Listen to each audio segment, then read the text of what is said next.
Hey everyone, and welcome back to another video. And in this video, I'm going to be reviewing this neck pillow from Bloodgrid.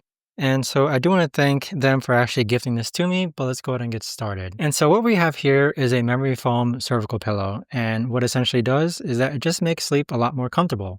And so what's really cool about it is that it's got a dual layer, which feels really cold to the touch.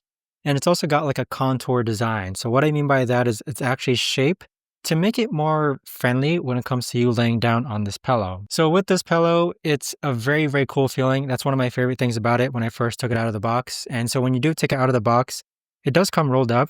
So you do have to go ahead and lay it out for about 24 hours. So that actually kind of like the way I like to put it is that it actually starts to inflate itself. But essentially what's special about this pillow is that you have different support areas, meaning like you have a head support area, you have two face support areas depending which side you face on. You also have a neck support and then you also have shoulder supports on this side as well. But overall, I'd say that I slept on it last night and it feels absolutely fantastic. I'm actually going to be giving this to my wife just because she wants to try it out as well.